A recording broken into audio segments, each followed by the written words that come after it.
बिस्मिल्लाहिर्रहमानिर्रहीम। नाजरीन, आज जो जुमे का दिन है वो पीटीआई के लिए एक जश्न का समा है कि सुबह ही सुप्रीम कोर्ट ने बहुत अहम फैसले दे दिए हैं, जिसमें जो पीटीआई के अहम रहनुमा हैं जिनके कागजात मुस्तरद हो चुके थे और उनको रिलीफ दिया गया है और उन्हें इलेक्शन लड़ने की इजाजत दे दी गई है, जिसमें सुप्रीम कोर्ट के जस्टिस ने कहा कि जो है अब अवाम को फैसला करना चाहिए कि उन्होंने किसको वोट देना है, किसको वोट नहीं देना। ये इलेक्शन कमीशन का काम नहीं कि वो उम्मीदवारों के जो है वो कागजात मुस्तरद करें, ताकि आर्टिकल जो 17 है जिसमें बुनियादी इंसानी हकूक की खिलाफ वर्जी की जा रही है, इसलिए जितने भी उम्मीदवार हैं जिन्होंने कागजात नामजदगी जमा करवाए हैं उन्हें इलेक्शन लड़ने की इजाजत दे देनी चाहिए, क्योंकि इनमें से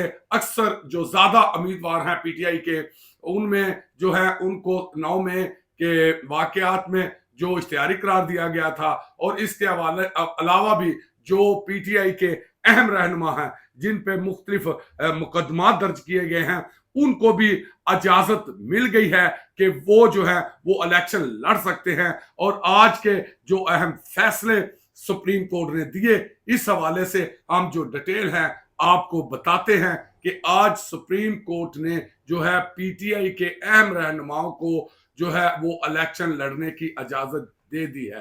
तो आप हमारे चैनल को सब्सक्राइब करें और बेल आइकन के बटन को दबाएं ताकि हमारी हर वीडियो जो है वो आपके पास सबसे पहले आ सके। आज जो सुप्रीम कोर्ट ने सबसे पहले फैसला दिया है वो उमर असलम हैं, जो पीटीआई के उम्मीदवार हैं जिनके कागजात नामजदगी मुस्तरद कर दिए गए थे।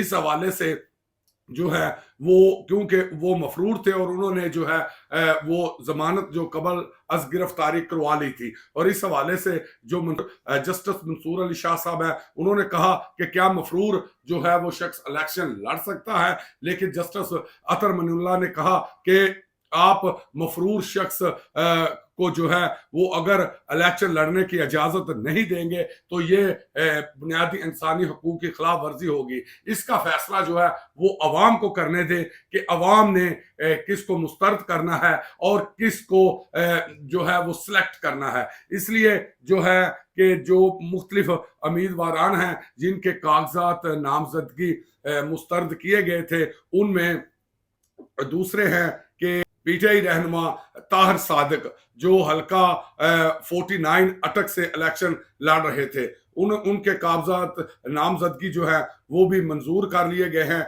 इस हवाले से जो है उन्होंने जो है लाहौर हाई कोर्ट के फैसले के खिलाफ सुप्रीम कोर्ट से रुजू किया था और लाहौर हाई कोर्ट ने ताहिर सादिक के कागजात नामजदगी जो है वो मुस्तरद कर दिए थे। और मजीद हम आपको बताते चलें कि इससे पहले भी जो है वो बरोज काल जो है वो जो पीटीआई के रहनुमा सना उल्ला मस्ती खेल हैं जो एन बकर से इलेक्शन लड़ रहे हैं, उनके कागजात भी जो थे वो Lahore high court bench Multan ने कालअदम करार दे दिए थे, लेकिन सुप्रीम कोर्ट ने जो है उनके कागजात मंजूर कर लिए थे और उन्हें भी इलेक्शन लड़ने की इजाजत मिल गई थी। और अब आज की जो सबसे बड़ी खबर है कि वो साबिक वजीर आला पंजाब है जो परवेज इलाही साहब, उनको भी जो है वो इलेक्शन लड़ने की इजाजत मिल गई है। और इस हवाले से सुप्रीम कोर्ट ने जो है इलेक्शन ट्रिब्यूनल का फैसला मुस्तरद कर दिया है। चौधरी परवेज इलाही के कागजात नामजदगी मुस्तरदन के खिलाफ जो है वो अपील समात हुई, जिसमें जस्टिस मंसूर अली शाह की 3 रुकनी बेंच ने समात की। वकील परवेज इलाही फैसल सदीकी ने कहा कि हमें अभी तक रिटर्निंग अफसर का मुकम्मल आर्डर नहीं मिला। कागजात नामजदगी पे ये एतराज आयद किया गया है कि हर इंतखाबी हलके में इंतखाबी खर्चे के लिए अलग अलग अकाउंट नहीं खोलेंगे। परवेज इलाही 5 हलकों से इलेक्शन लड़ रहे हैं। जस्टिस जो है अतर मिनुल्लाह ने इस्तफसार किया कि कानून में कहां लिखा है कि 5 इंतखाबी हलकों के लिए 5 अलग अलग अकाउंट होने चाहिए। फैसल सदीकी जो है परवेज इलाही के वकील, उन्होंने कहा कि अगर इंतखाबी मुहिम में हद से जायद खर्चा हुआ तो इलेक्शन के इनकाद के अकाउंट को देखा जाता है। कागजात नामजदगी वसूल करने वाले जो हैं वाले दिन पुलिस ने घेराव कर रखा था। जस्टिस जो है जमाल खान मंदोखेल ने रिमार्क्स दिए कि उन बातों को कानून की बात करें। फैसल सिद्दीकी ने कहा कि एक एतराज ये भी आयद किया गया है कि मैंने पंजाब में 10 मरला प्लाट की मलियत छुपाई है। एतराज किया गया है कि 20 नवंबर 2023 को 10 मरला प्लाट खरीदा। मेरे मुवक्किल ने ऐसा प्लाट कभी खरीदा ही नहीं। इस वक्त वो जेल में थे। हमारी दूसरी दलाल ये है कि असासे जाहिर करने की आइंदा जो कट ऑफ डेट 30 जून 2024 है। जस्टिस अतर मनिल्ला ने रिमार्क्स दिए कि हमने इलेक्शन एक्ट की इस अंदाज में तशरीह करनी है ताकि लोग अपने हक से महरूम ना हो। उन्होंने कहा कि जो जायदाद पूछने का ये मकसद होता है कि इलेक्शन लड़ने से पहले जो है वो उम्मीदवार के कितने असासे थे और इलेक्शन के बाद जो है उसके पास कितने असासे हैं। तो आप प्लाट की मलियत से इनकार कर रहे हैं तो ठीक है। फैसल सिद्दीकी ने कहा कि हैरत अंगेज तौर पर एक ही वक्त में परवेज लाई, मोनस लाई, कैसरा अलाई की अनडिक्लेयर जो जायदादें वो सामने आ गई हैं। जस्टिस जो है जमाल मंदोखेल ने रिमार्क्स दिए, आप तो खुशकिस्मत हैं कि अचानक जो है वो आपकी जायदादें जो है वो निकल आई हैं। आप ये अजाफी जायदाद किसी फलाई अदारे को दे दे। तो जो वकील है परवेज लाई के फैसल सिद्दीकी ने कहा कि मैं तो कहता हूं कि हुकूमत को इस जायदाद पर एतराज है तो वो खुद रख ले।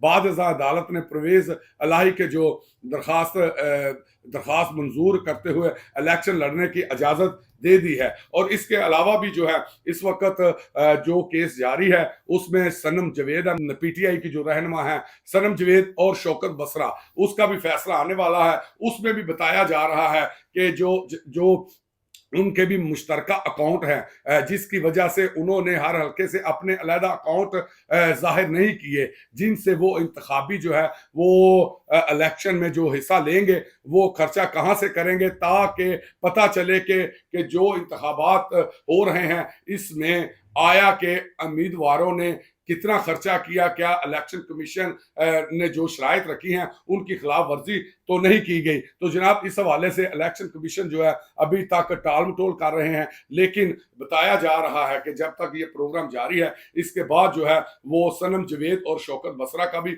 केस का फैसला सामने आ जाएगा। हमें तो यही लग रहा है कि जो है पीटीआई का जो आज का दिन है वो बहुत बड़ा है और उनकी सबसे बड़ी कामयाबी ये है कि उनके जितने भी बड़े उम्मीदवार हैं उनके कागजात जो है वो सुप्रीम कोर्ट ने मंजूर करने शुरू कर दिए हैं। और दूसरी जानब जो है वो इलेक्शन कमीशन जो है वो हीले बहाने कर रहे हैं कि अभी बैलेट पेपर जो है वो छपने चले गए हैं, बैलेट पेपर को अब रोका नहीं जा सकता। लेकिन जो है सुप्रीम कोर्ट उनका कहना है कि किसी भी शख्स को जो है वो इंसान के बुनियादी हकूक की खिलाफ वर्जी की इजाजत नहीं दी जाएगी। अवाम जो फैसला करेगी वही फैसला होगा। और सुप्रीम कोर्ट ने कहा कि अवाम ही जो है वो लोगों की जमानतें जो हैं वो जब्त कर सकती हैं सियासी तरीकेकार से, और अवाम ही जो है वो अपने मनपसंद जो है वो उम्मीदवारों सियासतदानों को जो है वो मुंतखब कर सकती हैं। ये आज जो सुप्रीम कोर्ट के अहम फैसले सामने आ रहे हैं वो हम आपको बता रहे हैं। आप हमारे चैनल को सब्सक्राइब करें और बेल आइकन के बटन को दबाएं ताकि हर आइंदा आने वाली वीडियो सबसे पहले आपके पास पहुंच सके। अल्लाह हाफिज।